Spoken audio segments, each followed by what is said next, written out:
Hello everyone, I hope you all are doing well. Welcome to today's Analyst for 27th March 2024. So in this we'll be looking at the most important articles from the Hindu and the Indian Express, and let us look at the table of contents now. So in the very first article we'll be looking at a recent report by the ILO on the employment scenario in the India. In the next one we'll be looking at a very beautiful piece of editorial named How Delhi Talks to the World, in which we'll be trying to understand how diplomatic language is very important for international relations. In the next one, we'll be looking at a very important piece of development in the Indian agricultural sector, particularly with reference to the collection of data and the use of data in India's agriculture via ICCC Dashboard. In the next one, we'll be looking at sea mining, because recently India has filed applications with the International Seabed Authority for mining sea materials in the Indian Ocean region. In the final article, we'll be wrapping up the discussion with black carbon emissions and the various concepts regarding the same. Today's very first topic is on the employment scenario in India, and this is why, because recently the India Employment Report of 2024 was released by the International Labour Organization, and this is itself a very important fact for your prelims, right? Because in prelims we have various questions on the various international reports and the organization that is releasing the same. So in this one we'll be looking at the detailed aspects of the observations and the key outcomes of the report, and also we'll be looking at some of the important concepts with the very basic concepts regarding employment and unemployment situation in India. Now this is very important for our prelims, because we have economic and social development, and employment is a very important topic within the same. And also in mains, in GS3 we have Indian economy and issues related to planning, mobilization of resources and so on, under which employment is again a very important question in your probable mains question for say the coming years. Now starting with the topic, we'll be discussing the very basics of the same. We'll be looking at some of the most important key terminologies that is used to understand employment and unemployment scenario in the country. Now, the very first term that comes to our mind is actually the labor force participation rate.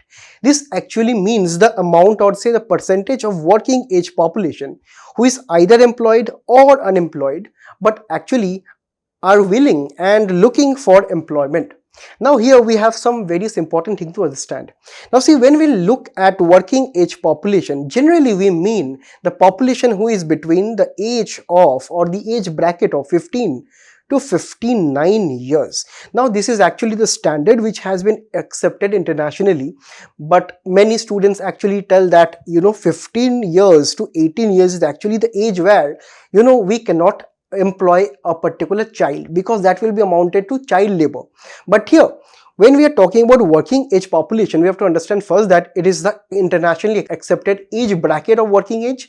Second, it is that age bracket in which the population of a country or population of the entire world is actually the most productive, right?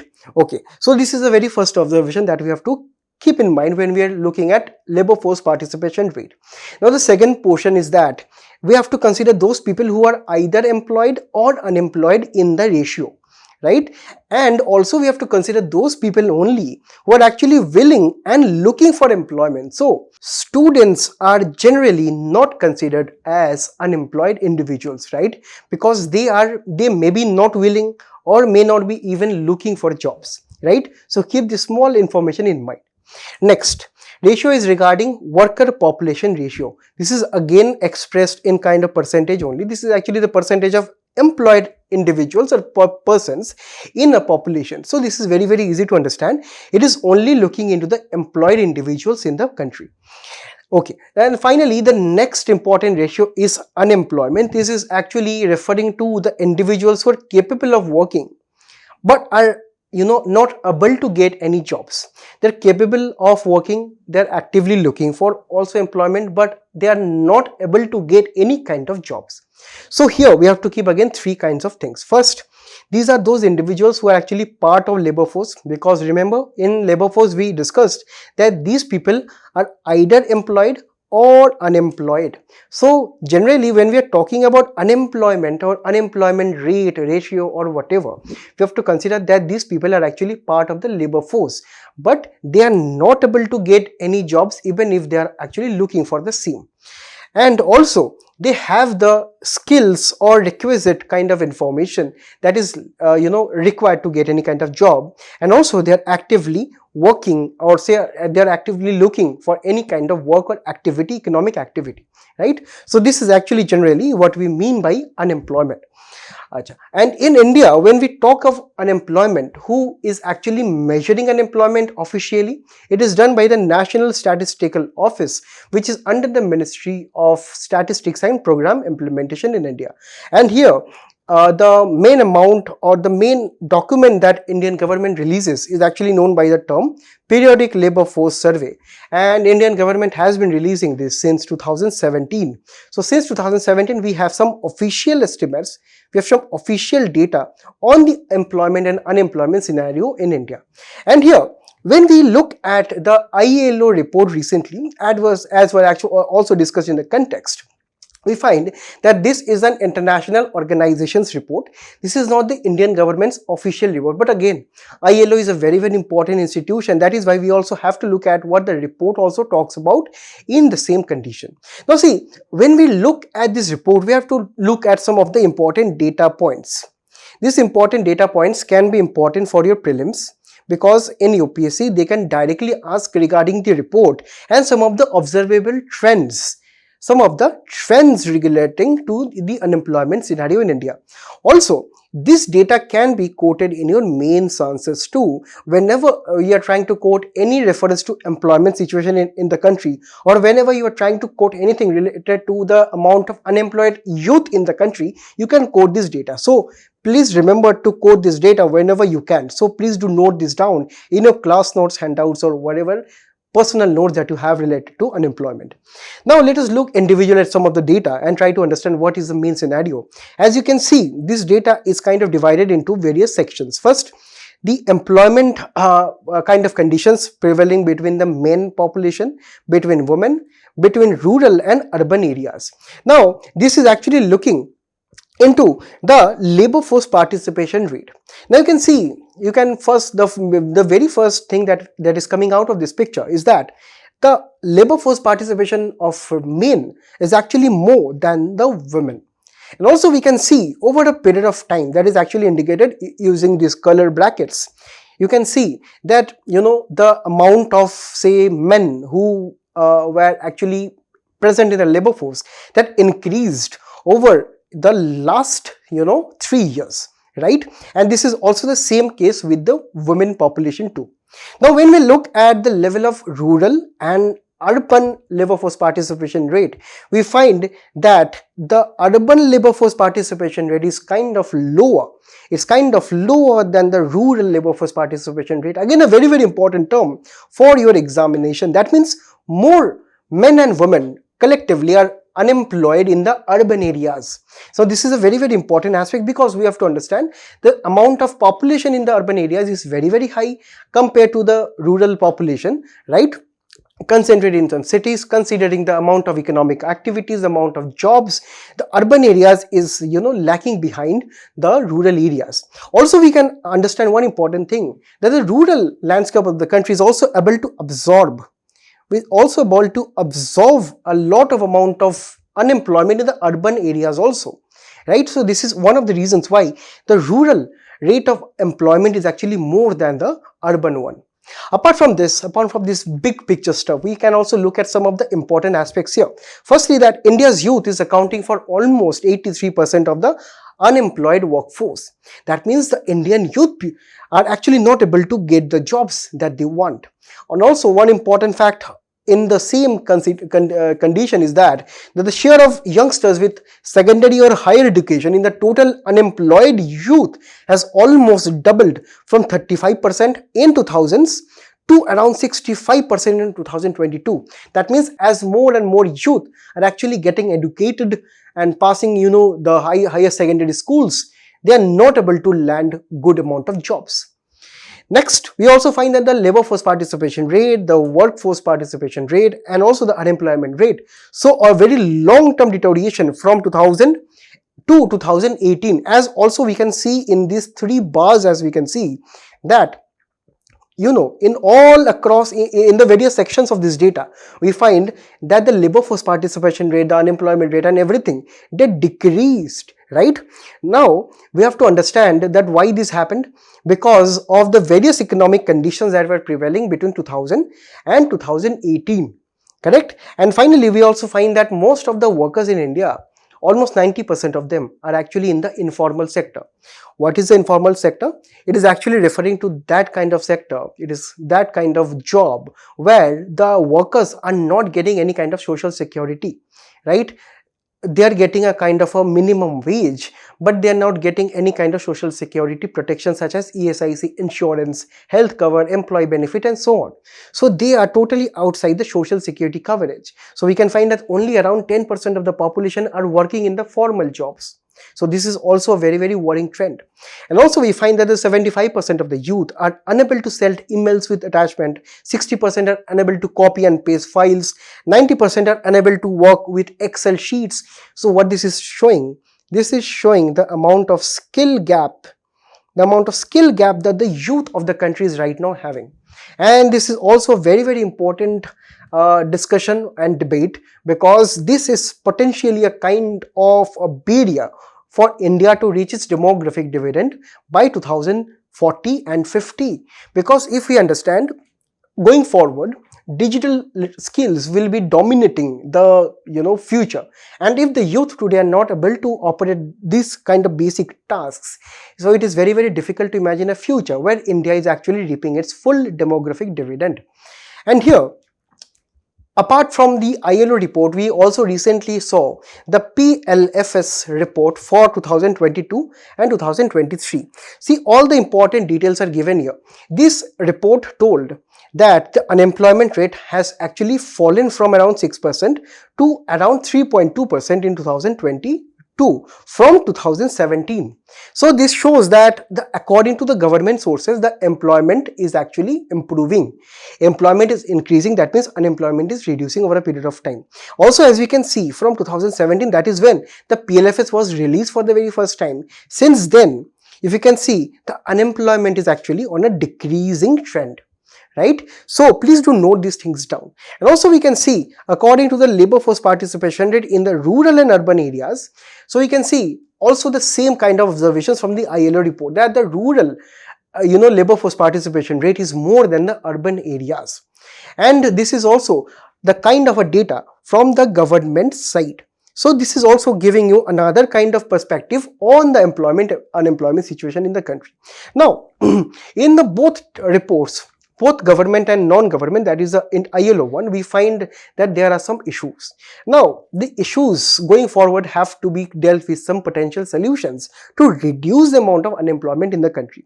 Now, the very first thing is about dealing with the manufacturing sector, because we know that the manufacturing sector can help build a lot of amount of jobs for the country. Now, we know that the government of India is investing in various government schemes such as Make in India, such as the PLI scheme, where the country is trying to promote more and more manufacturing of basic goods, electronic goods, white goods and so on in the country, and this will be absorbing a lot of the labor force. Next, the government should also focus on the MSMEs, or the micro, small and medium sized enterprises, because we also have seen that 90% of the labor force are actually in the informal sector. And let me tell you, these MSMEs constitute more than 50% of the informal sectors in India too. So that is why if we can focus on the MSMEs and build them better, give them better loans, give them better credit facilities such as the Pradhan Mantri Mudra Yojana, then credit guarantee schemes. So we can also ensure that they are building their financial health properly, and also they can create more and more jobs at the very local areas too. Now, when we look at the rural areas, we find that the most of the people are also employed in the farm sector, such as the farming activities. Also, some people are there in the non-farm jobs. Non-farm jobs in the rural areas can be related to construction, right? Can be related to various secondary and tertiary activities. So this is also a very, very important thing for the government to do. Next, the entrepreneurship, particularly due to the agricultural sector, is also very, very important for the government to focus on. Next, we find that the Indian government is right now focusing on green and blue economies. Green economies is actually building a very sustainable future, such as building more forestation, building more and more resilience to climate change activities and so on. And also, blue economies means promoting the coastal economies and so on. That is actually related to the amount of fishing activities, agriculture and allied activities in the coastal areas. So these can create more than 50 million jobs with more than $1 trillion potential out of the sea. And next, we have to focus on making urbanization and migration policies more and more inclusive, because we find that India is rapidly urbanizing, especially the tier 2 and tier 3 cities are rapidly progressing. And also we find that these cities also carry a lot of youth in the country, so we can promote such an urbanization policy, such inclusive migration policy that is catering to these cities properly. And not only the cities, we have to also focus on the rural areas, such as to stop migration at the rural areas themselves. We can say promote more and more MSMEs, more and more farming activities, more and more PLI schemes to set up factories and manufacturing units in the rural areas too. Next, it is also very, very important to build proper amount of capacity building within the youth of the country. This can be achieved through education and skilling. Now we know that the National Education Policy 2020 is focusing on building new age and state of the art skills in the school students. And also we find that the amount of emphasis that the policy has put on vocational education and training is also very, very appreciated. So the government schools, the private schools and so on, they must be imparting the same. And after that, it is also very, very important for the country to focus on the skilling initiative, right? We have various collaborations with World Bank, IMF and so on to focus on the skilling imperatives in the country. Apart from that, we have various government initiatives also pertaining to the skilling sector in the country. Now in the comment section, I want 3 most important skilling initiatives undertaken by the government of India, right? So all of you please do mention in the comment. And next one, we have to understand, when we talk about employment, we also talk about the jobs of the government sector too. So when we talk about the public sector, there are a lot of vacancies which are pending with the government. So it is also imperative on the government to look into this matter and provide resolute solution and employ more and more people into the government services too. And finally, it is also very, very important to use technology or information communication technologies to bridge the gaps of communication, gaps of digital skills, gaps of say access to internet, digital services, financial skills and so on, to actually make the youth of the country at pedestal with the global skills that is prevailing with the global population too. And if we understand, if we take all these steps properly, India can potentially lead to its demographic dividend by 2040 and 2050 in good amount of scale. In the next one, we'll be looking at a very, very important piece of editorial by C. Rajamohan, who is actually very, very well known for his articles on the international relations. Now here we'll be looking at how Delhi talks to the entire world. And when we mean talk, we literally mean the amount of language or the way of language of diplomacy. Now here we have to understand that over a period of time, India's foreign policy has changed since independence. And we have seen since independence, India's stance over international affairs was kind of neutral. It was also part of the non-aligned movement going forward. Now, after the liberalization policies of 1990s, India's foreign policies changed and it became more and more involved in the global arena, particularly economically. And right now we are seeing the rise and emergence of India on the global scale, both militarily, both economically and also politically, when we look at the various international events and happenings around the world. And here, when we are talking about India's kind of influence on the global politics, we have to also focus on the language that India uses in its various diplomatic discourses on media, on social media and everywhere. So this is very, very important when we look at GS2. And when we look at GS2, we have the IR portion here. And within that, we also have effects of policies and politics of the developed and developing countries on India's interest. Now here, Firstly, we'll be looking at how the diplomatic vocabulary is a very important aspect for any country's international relations with other countries. Now here we can understand that since independence to at least also till around 2000s and 2010s, India's main amount of international relation perspective has been focused on maintaining a strategic autonomy. And strategic autonomy generally means that India has its own autonomy on various international affairs and the various stances that also India needs to take on those issues. For example, we have many issues like the Israel-Palestine issue, the Russia-Ukraine crisis which is going on. So if India is adopting a strategic autonomy kind of perspective, it means that India is not involved in those particular conflicts. It is perfectly fine, and also India is kind of maintaining a distance from those conflicts, right? But now what India is trying to say that India is a Vishwamitra, right? We have read this term again and again in the news that India is trying to be a Vishwamitra. That means if there is a conflict that is taking in some country or some region, India can proactively talk with the particular stakeholders, right, and try to mitigate the crises also. Now this is actually not a proactive stance. This is a very proactive stance where India can actually go on to convince the parties to reduce tensions, violence and so on. So this means that India can be in control of some of the global affairs. Also, right now we have seen many terms such as multilateralism, multipolarity. This means that India is also being a part of, is a part of major world events right now. So India can directly influence some of the major activities too. So instead of multilateralism, India can advocate in its, say, formal official dialogues between diplomats and at the international levels that India seeks a multipolar world when India can actually be one of the poles. Instead, against that is actually a multilateral world where the world is actually dominated by the Western perspectives. So we can understand that by advocating some important words, sentences in the in the actually diplomatic vocabulary, India can actually assert its dominance, assert its kind of stake in the world affairs. Now you see that as and when international relations become more and more complex, the dialogues and say the international language and the precision in the same is very important. Now here we have to keep three things in mind. That firstly, diplomats needs to express various nuances across the world, right? And here if the diplomatic vocabulary is kind of stable and India can assert its various stances, it can reduce the risk of various misunderstandings in the global arenas. Next, we also see that right now that the world order is changing. Earlier from 1990s, where the world order was kind of dominated by the US, now it is being also dominated by China and various other nations, including India.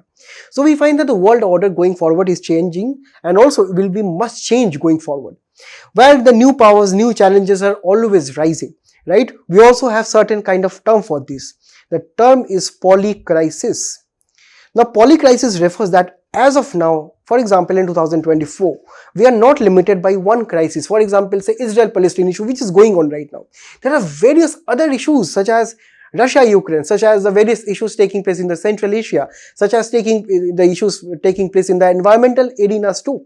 So we have many issues which are facing us, and that is why we have to understand, to navigate around those issues, India must be asserting its dominance too, and one way is actually through the language that India is actually using. Next, we also find that right now the international diplomacy is kind of dominated by the Western centric perspective, which is not very inclusive. If we take into consideration the Asian region and also the Latin American regions, the perspectives from those regions, they are lacking in the traditional diplomacy because it is dominated by the Western model. And finally, we have to also understand that right now diplomats and also Indian Foreign Service officers and also all of the international officers out there, they have to also adhere to the new communication mediums such as social media and the use of various information technology in the diplomacy too. So this is very important for influencing public opinion and also to wield soft power. So we have to understand that a simple language, a simple word is very important for the entire economic and also global and also military affairs going forward. Now, we have to understand when we look at the historical perspective of India, we can look at earlier, say from 1990s to around from around 1950s to around 1990s and also early 2000s, the diplomatic discourse of India was kind of dominating by historical colonialism, because the amount of language or say the stances that India took in those period of time was kind of defensive and also a defiance one. If we were to understand this more properly, that means the stance of India in various international affairs, in various conflicts, in various dimensions, in various debates were kind of defensive. That means India would not directly go into those matters, right? But right now, the landscape is totally shifting. It means that India is right now, due to many factors such as economic growth, military strength, diplomatic influence, India's position in the international hierarchy is improving. As you can see, from 2014 onwards, right, when the new government came in the country, the new government tried to focus to build international reputation over the world on a successful amount of visits, meetings, conclaves, summits. We find that India over a period of time has improved via its changed recognition right now. So right now, India's language also has changed when we talk about the international diplomatic conclaves. First, we find that right now, India's language, when we talk about the diplomats who are giving meetings and conferences, interviews abroad, they are right now more assertive of India's interests. India's interests we mean national interests and India's global ambitions. Now, if you remember that in various conflicts recently, such as the Russia-Ukraine crisis, the Prime Minister of the country personally telephoned the various stakeholders in Russia and Ukraine to stop violence in those regions. Also, this was seen in the recent Israel-Palestine issue. Also, the various issues going out in the Central Asia, such as the continents, the places Armenia, the continent of Africa, where the issues are also going on. India is trying to exert its kind of influence on these regions to stop the conflicts. Right? Also, we find that a language that projects confidence and leadership is very important for India, and that is why India is using the various kind of words that also we will be looking in the next slide, such as Vishwamitra, global citizen, and so on. Next, also we find that the language that India is using right now, it is actually putting less emphasis on the defensiveness of the country also, and it is right now moving on to a more and more proactive approach too. Now, here we have to understand that if India is actually moving forward economically, militarily, and also diplomatically, we have to understand there are both opportunities and responsibilities of the same. The opportunities is that going forward, where India will be, say, becoming the third largest country in the next 10 years in terms of economy, we find that this will be improving India's hierarchy in the international domain, right? The amount of power, the prestige that will be coming with the same will also be improving. Then India, if it is getting into the, say, position of some great powers in the entire world, it will be also able to shape war and peace in the continents, and also it will be having some control over the various international institutions such as the World Bank, IMF, the United Nations, and so on. So this kind of power and various amount of adherence to international laws and regulations can also help India reaching to that level. Next, India can also set the rules for various international commerce, manage global commons. One of the most important and most common is the global seas, right? There's also the emergence of new technologies. India can actually set the rules for everything if India can become powerful in the coming ages. And also, India can shape and maintain regional global orders, and particularly through the usage of various words, India is actually trying to harness all these opportunities. Firstly, leading power, Vishwamitra, net security provider, first responder to regional crisis, like-minded coalitions, unilateralism, and so on. These are the various terms that India right now uses. Particularly if we look at first responded to regional crises. We look at various regional crises which is taking place within India's vicinity, such as the crisis which took place in Sri Lanka and the various crises that took place in Myanmar and so on. India has always been the first responder.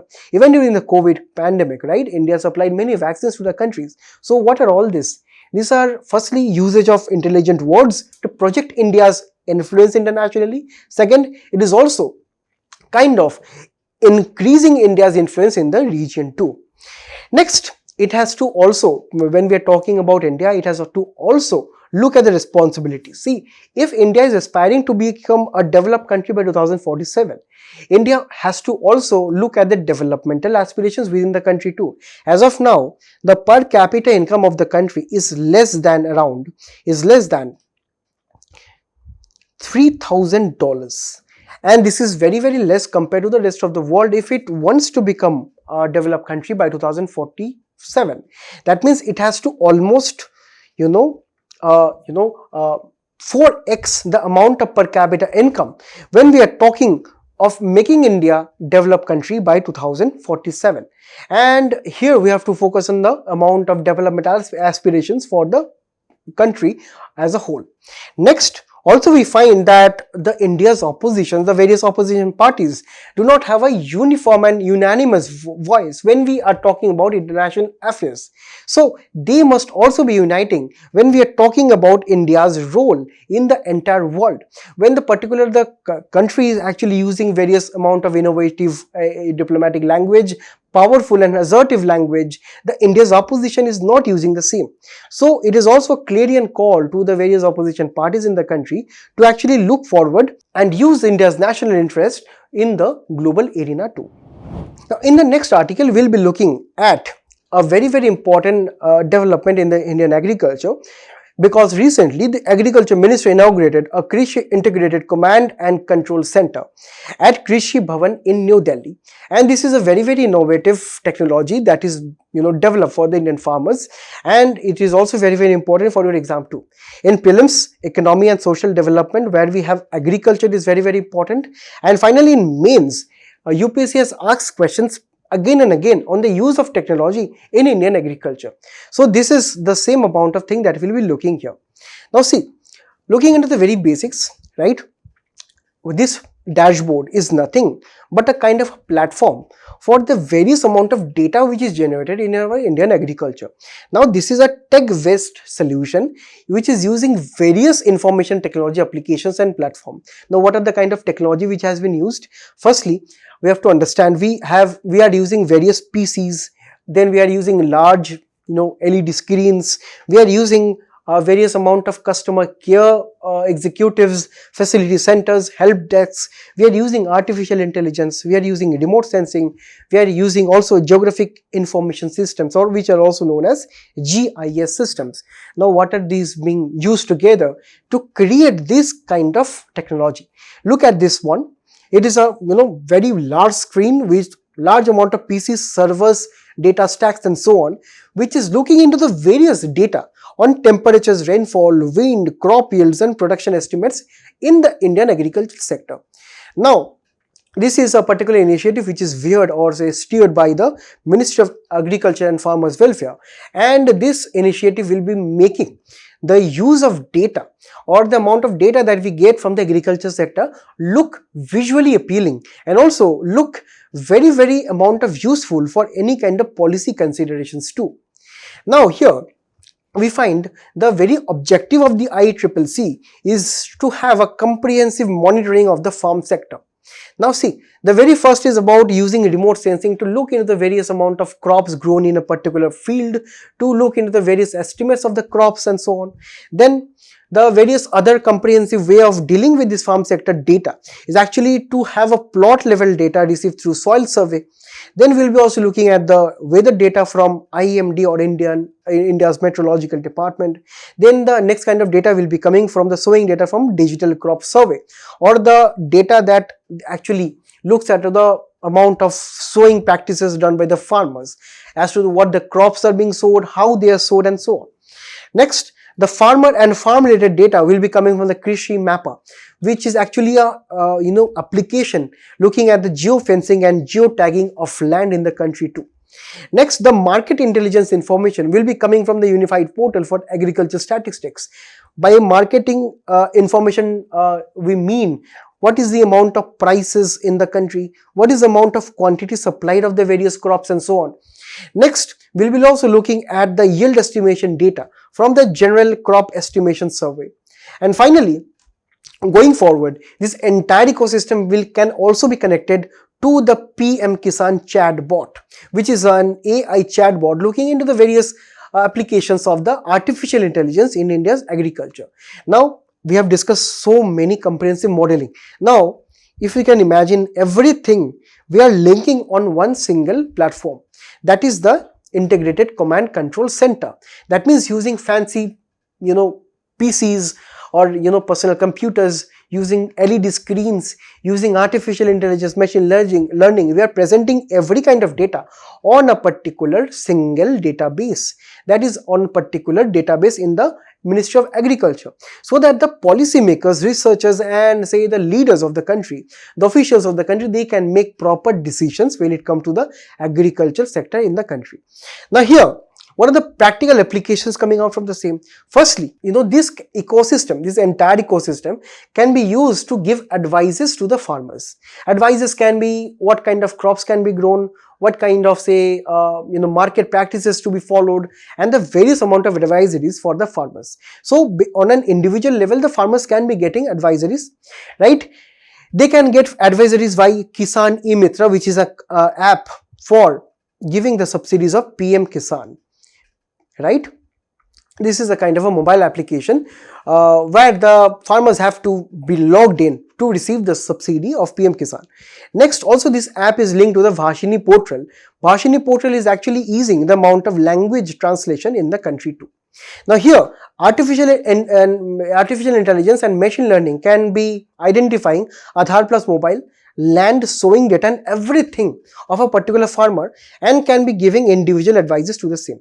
Next, the areas in India, the agricultural areas in India which is actually drought prone, they can also be surveyed using the GCES that we also discussed in the previous slide too, and this can be visualized through the drought portal in the same platform too.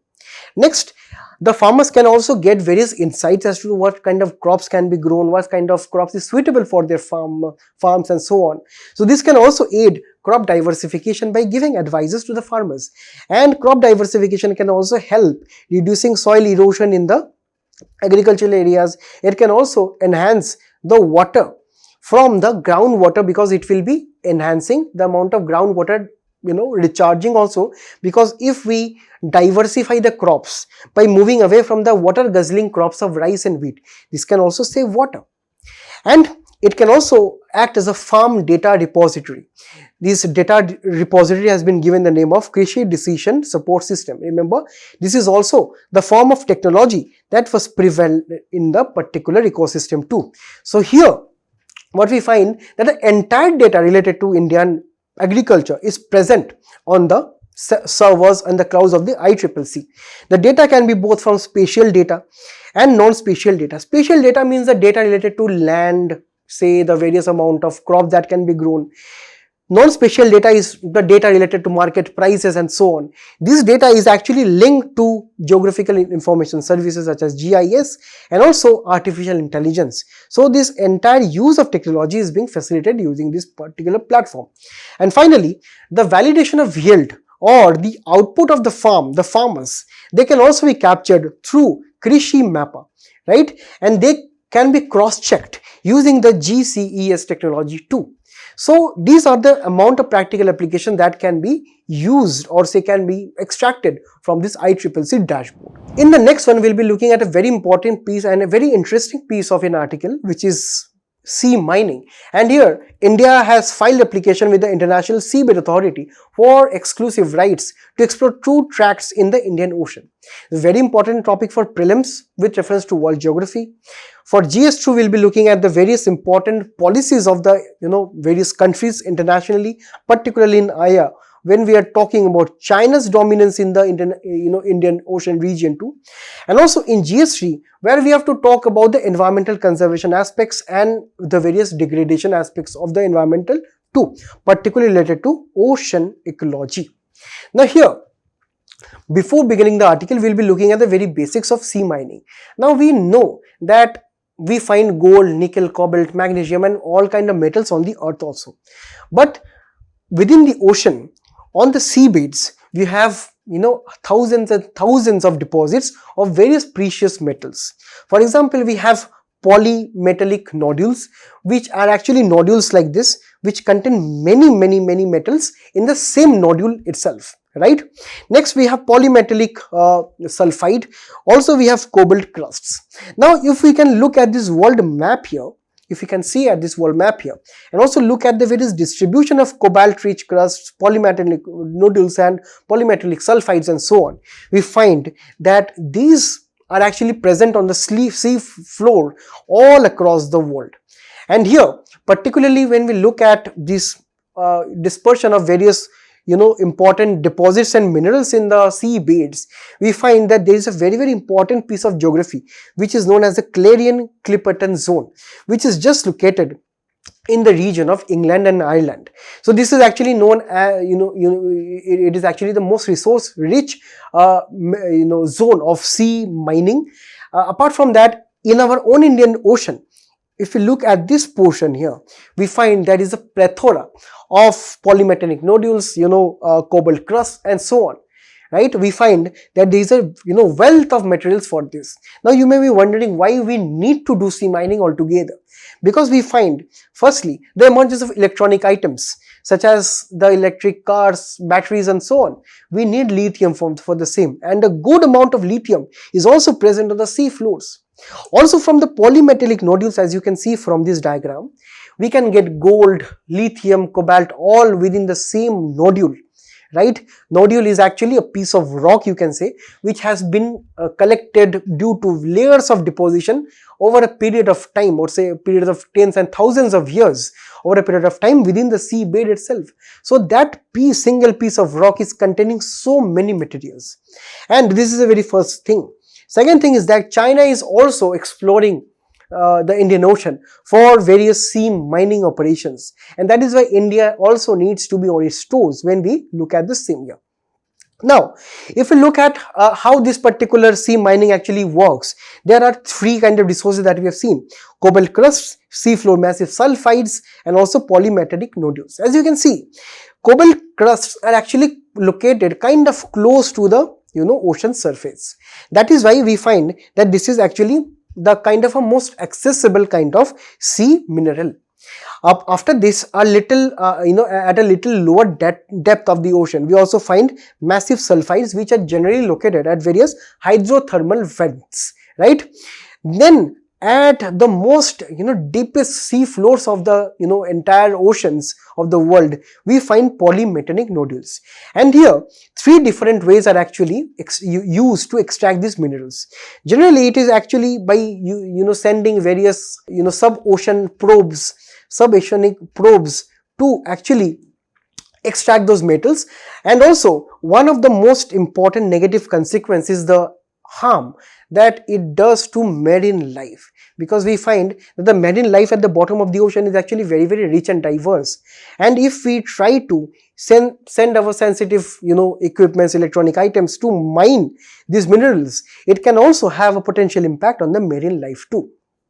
Now here actually India filed an application to the International Seabed Authority under the UNCLOS, or United Nations Convention on the Law of the Sea.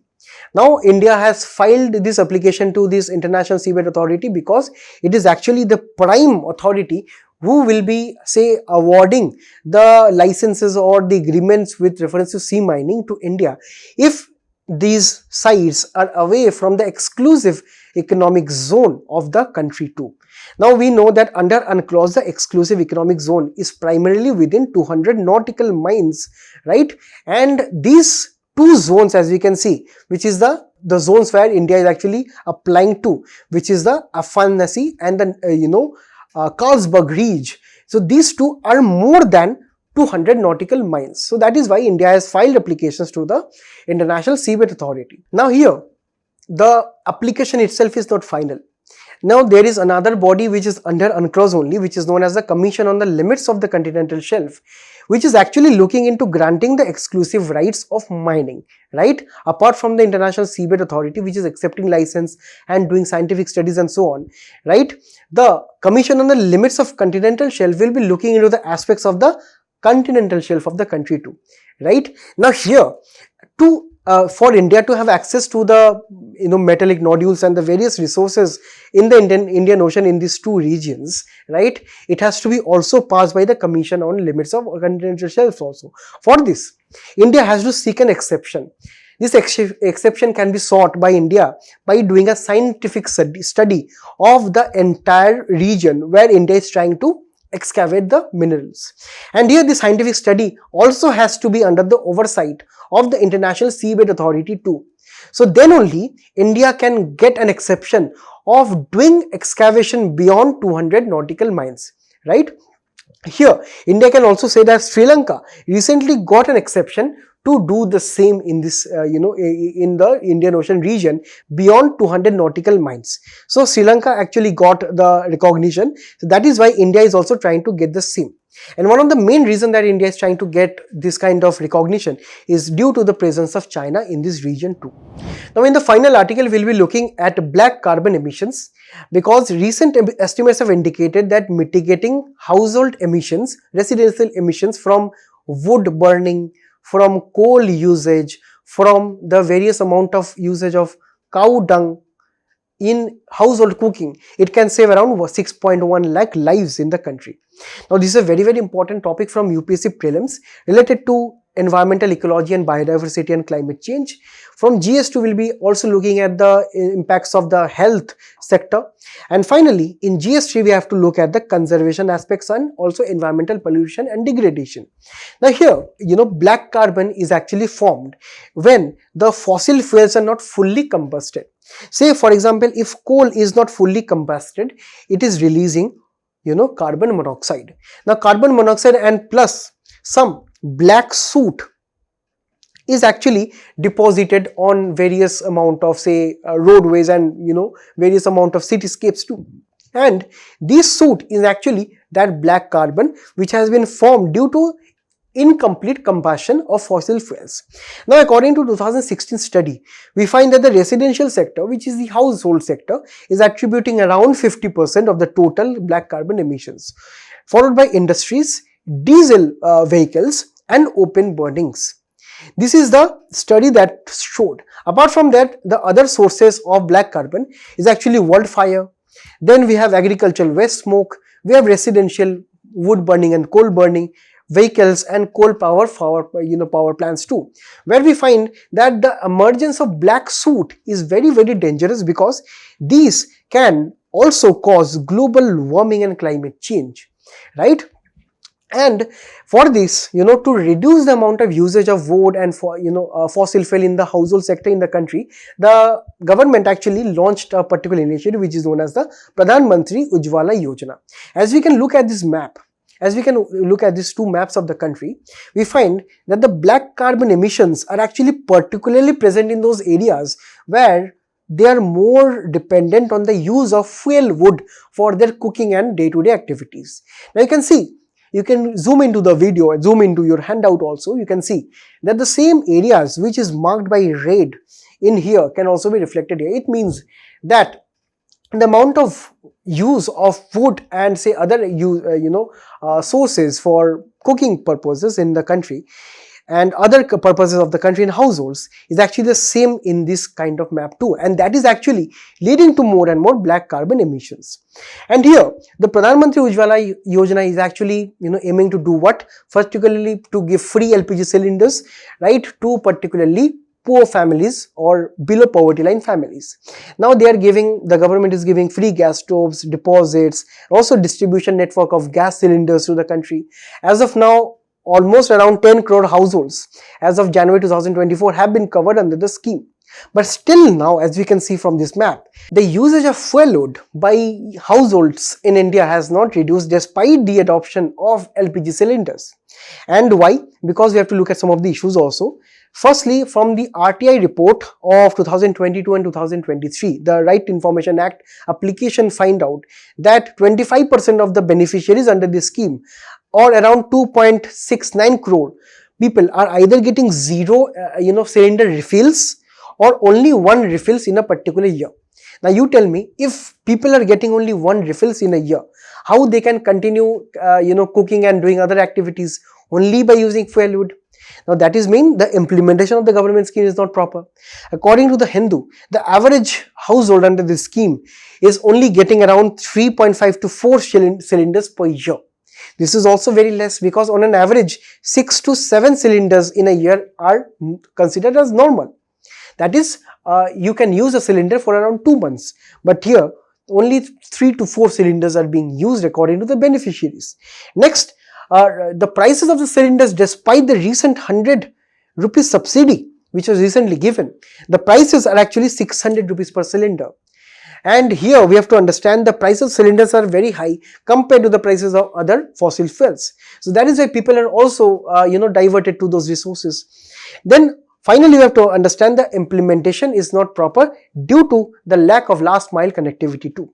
So we have all these issues, and that is why the potential solution is that the local gram panchayats and the local authorities, they can actually give a solution in terms of coal-based methane gas. Now this coal-based methane gas is actually extracted using various technologies from the subsurface regions, and they can also be used, or they also can be generated using biocompost. So using this kind of technologies, the issues of this kind of scheme can also be curbed, apart from actually furthering and giving more and more importance to the effective implementation of the particular scheme too. Now, I thank you all for attending the discussion. I hope you gained a lot from this session. After this, there will be this quiz which will be following up. Do not forget to attempt the quiz. Till then, till we meet again, thank you very much for attending the session.